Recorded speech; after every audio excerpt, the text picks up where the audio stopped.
Comment les terreaux réussissent à atteindre Kati? C'est pas possible. C'était une C'est faille. une très bonne question. C'est Comment une est-ce très bonne possible? question. Les gens disent que le ministre de la Défense, Sadio, a été abattu dans la ville garnison, dans un camp militaire, le camp le plus puissant. C'est ce que les médias occidentaux racontent. Mais est-ce que vous savez que c'est totalement faux? Ah, Sadio, Sadio n'était pas dans un camp. Et il n'y a même pas de dispositif impressionnant devant son domicile. Juste quelques militaires. Il habitait dans un quartier populaire entre Bamako et Kati. Parce que c'est quelqu'un qui était trop humble. Il ne voulait pas des privilèges de pouvoir, il ne voulait pas de luxe, il ne voulait pas des gardes armés jusqu'aux dents, des blindés devant sa porte. Il voulait vivre paisiblement voilà, ses voisins, comme il a toujours été. Mais l'État ne devrait pas accepter qu'une telle figure, malgré sa volonté d'être humble, il fallait pas. Et une mosquée était contiguë à son domicile. La mosquée est un lieu public. Et on sait que le phénomène qu'on est en train de combattre a un lien avec les mosquées.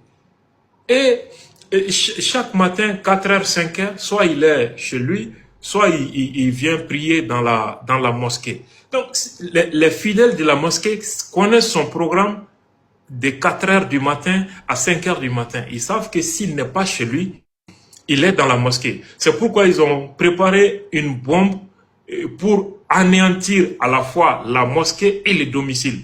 Donc, si il n'était pas dans son domicile, il aurait été certainement dans la mosquée. Et en aucun cas, il n'allait pas le rater. Donc, voilà pourquoi le mal a été consommé. Sinon, il n'était pas, contrairement à ce que les médias de propagande français racontent, il n'était pas dans les camps militaires de Kati. Il était dans un quartier populaire et il n'y avait pas de blindés devant sa porte, pas de dispositifs impressionnants devant sa porte. c'est-à-dire que les terreaux connaissaient non seulement ses horaires, ils avaient déjà tout le calendrier, ils savaient à quelle heure ils devaient frapper, à quelle heure ils devaient quitter le point A, c'est-à-dire leur zone de regroupement pour le point B, c'est-à-dire Kati. Et pour masquer l'opération de Kati, on mène des attaques simultanées afin de plus se retrancher au niveau de Kidal, afin de disperser les forces pour que la prise, entre parenthèses, parce que pour moi ce n'est pas une prise, ce que eux ils appellent prise de Kidal, en réalité c'est même pas une prise.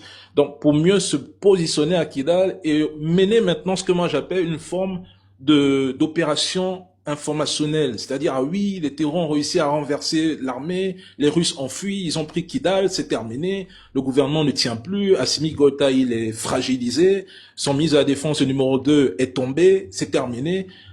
En fait, on se retrouve dans une opération de séduction psychologique où on pousse malheureusement les populations à croire qu'en réalité, l'État a failli à sa mission, celle de vous protéger. Ils voulaient, ils voulaient surtout briser la chaîne de commandement comme ils ont fait en 2012. Ce qui aurait provoqué la chute des trois régions du nord du Mali. Et c'est ce qui a été un échec.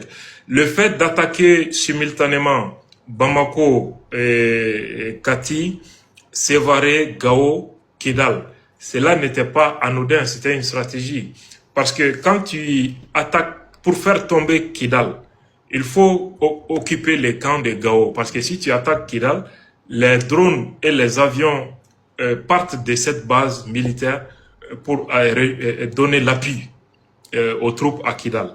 Donc, les camps de Gao étant suffisamment occupés, les renforts ou bien l'appui aérien en destination de Kidal était difficile. Il fallait aussi occuper la garnison de Sévaré, ça c'est au centre du Mali. Il y a un, comment dirais-je, un site de contrôle des drones là-bas aussi. Il y a une base de drones là-bas aussi et des avions de combat. Et ici, la base de Sévaré aussi, étant occupée, ne pouvait pas aller prêter main forte aux troupes déployées à Kidal. Et la dernière base aérienne qui pouvait aussi réagir, ça c'était la base de Bamako. Ça aussi, cette base était occupée de 4 heures du matin jusqu'à 16 heures. Le combat était autour de la base aérienne 101 de Sénou.